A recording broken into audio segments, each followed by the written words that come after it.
Hey guys, PMLax25 here, making my new setup, recording on my phone right now, so it's actually, put my lighter away, don't want to burn anybody. I'm actually recording in a shoe right now because I broke my tri-stand that I had for it, so if the angle is a little funny and everything's a little weird, that might be why. So this is going to be the tutorial for my chained nylon that I showed you in a video that I'd made. Again, if anybody knows anybody who made that up before I posted that video, if there's a post of a video of a tutorial after that, they did copy me, whether they'd like to admit it or not. I don't really care for anybody who is going to try and copy it. It's up to you. I really don't care. I just wanted to get you guys out there because I know it looks cool. I think it looks cool.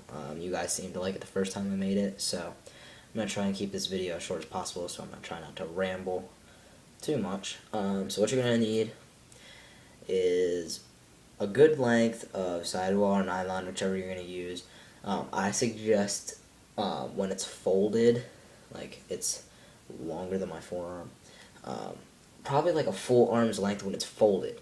So you're going to need like twice like your arm span pretty much, and then fold them in half. I'm going to be using navy blue cross lace to be able to show you guys so you can see it more distinctively against the white mesh. That's all you're going to need. There's no fancy stuff.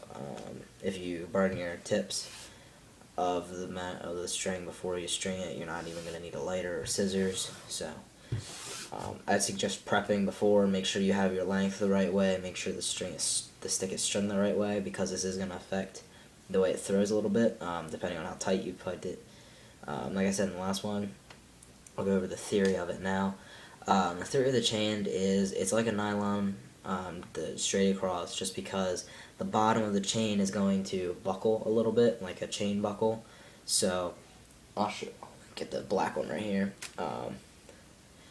It's going to catch on these, and that's going to form pretty much a straight line. It's going to release off this middle V right here, snap off that. It can either be a new release point if you tie it tight enough. Shouldn't affect whip too much. Should just affect your release point. But this is my new pattern of my CEO as well, so it looks really nice in the camera. So when you're doing this, make sure that you don't pull it too tight, or don't leave it too loose. Just pull it snug to the mesh. That's going to create a little bit of tension, but not too much that it's going to ruin your whole pocket.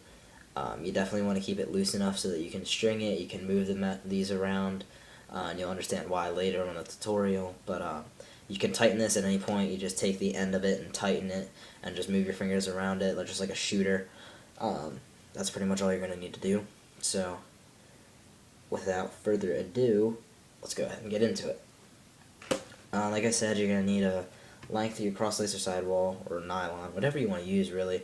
It's really adaptable. I'm using nylon because it's going to be, cross lace, because it's going to be easier for you to see. And I'm going to slide back in my Carolina CEO here.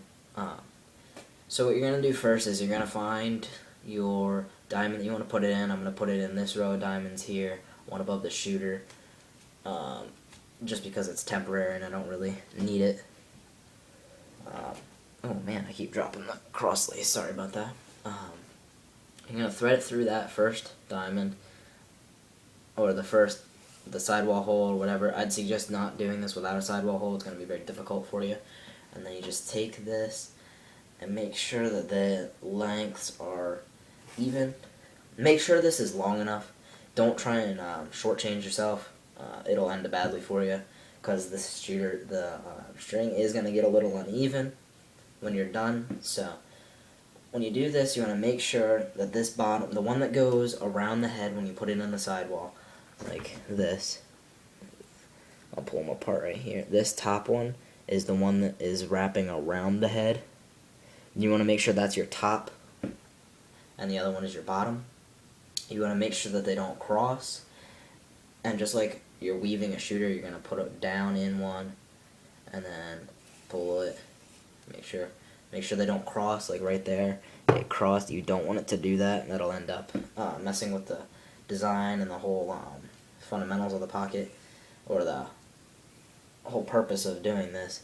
So you want to make sure that they stay tight and not cross. And as it crosses, just take the time to go back and fix it. It's never too difficult of a fix.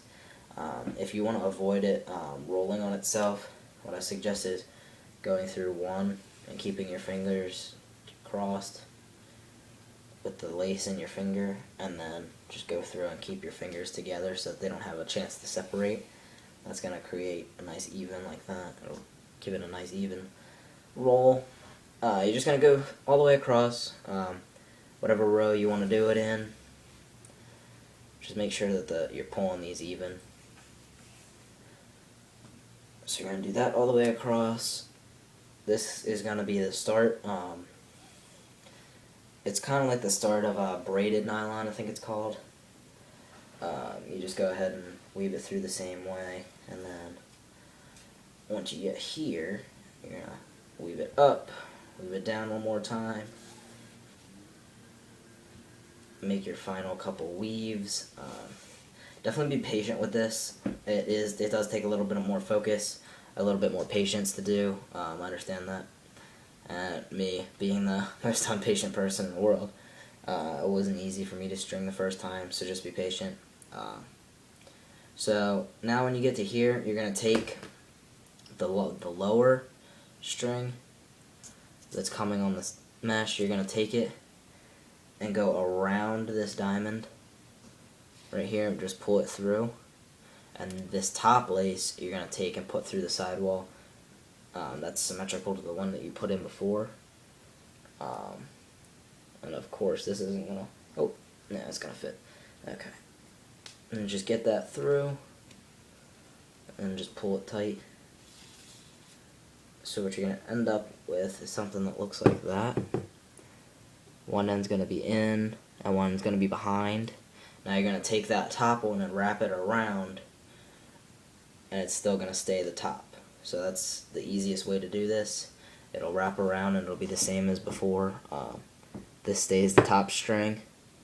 So then you just wrap it around the head and it stays topped. So now to get the chain to look, you're going to take that, make sure you keep that tightness, make sure you keep that tension. You're going to separate like that, make a space, and go down through it with the both of them. Make sure that they do not cross. If they cross, you're going to ruin the whole purpose of doing the chain.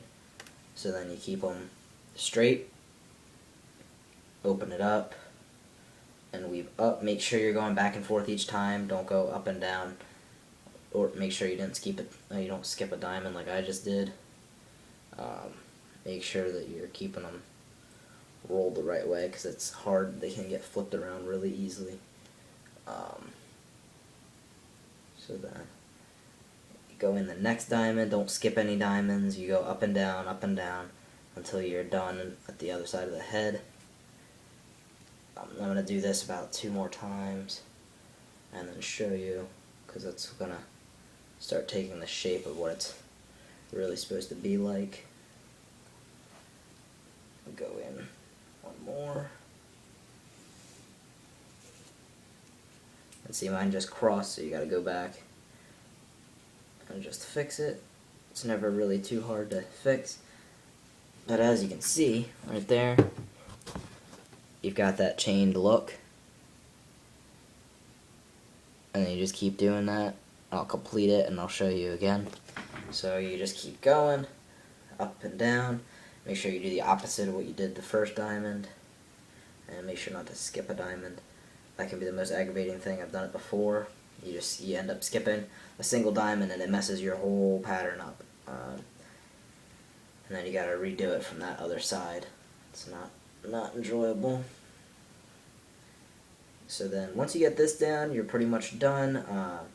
There is a little bit of technique to tying it off. It's more complicated than the actual stringing, believe it or not.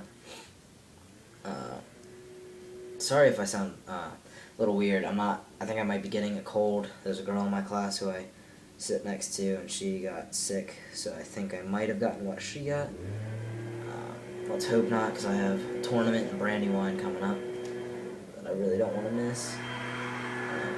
Sorry if you hear anything in the background. I have a crew that mows my grass and does everything, so they're working out there right now.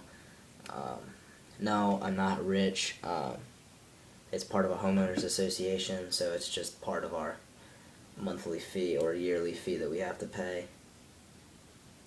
So there we go. Now you've got that, and there's the finished product. Looks really clean with a color and white mesh, and then it looks really nice with the colored mesh and white because it gives you that little accent of the mesh. So that's pretty cool. You can really do this for team colors if your team is like a red and white, or a red black and white. If you have like a single color, like if you have blue mesh and gold strings, it'd be a good team for my team. Really good accent. Now you want to make sure that you're going to go through this last one. So you make sure that you separate them a little bit. You're going to get it through. You're going to keep doing this. You just do the same thing that you have been doing. You separate them and get them through. It's just difficult because the mesh is tied down right now to the head, because I string mine really tight for the good channel and accurate release point every time. So there we go. And right there, the chain's done. So now you're going to take this, pull this top string up, wrap this string around it. Actually, right now, you're going to make sure that all your looseness and tension is out, or make sure that you have it as tight as you want it, or as loose as you want, because after you tie it, you can't adjust it. It's just like a shooter. So I'd suggest like going out and throwing with it in, or just knowing what your preferences are, just tighten it like you would a normal nylon, because it's going to act the same way. And then just take it, pull this nylon up a little bit. You're going to take them through. Right here is where I'd suggest you have like pliers or something. I don't have them near me right now, so I'm going to have to try and force its way in here. And this is a little bit more difficult with cross lace because it's softer. I just wanted to do it to make it easier for you guys to see. So like that. So you see how it's crossed like that? It's weaved in one, and then you're going to take it, make that little circle, wrap back around it, come in, and then just make your good tie off. So that's how you get the tie off knot, and just make sure you can, and just pull it tight. You just have to work it back and forth to tighten it up. So then you have your anchoring knot. Just take them and pull one at a time. All a little tension will come out, and there you go. After everything's done, that's what you come out with. You've got your chains, got your chain nylon. Looks really clean, especially when it's done right. Again, I do take credit for this. I can't take credit for much because I don't really string that much. I do like to string, and I love the CEOs. A little update, I have a couple packages that need to go out. I have a stick update right here. This is my Volt CEO that I strung up. I was in the one video. I changed the pattern on it a little bit, tried to get it to throw the way I wanted it to. I like it when it lips up here a little bit, so you gotta try and break in the mesh and really loosen up the shooters. It takes away a little bit of your hold, but really I don't care about hold.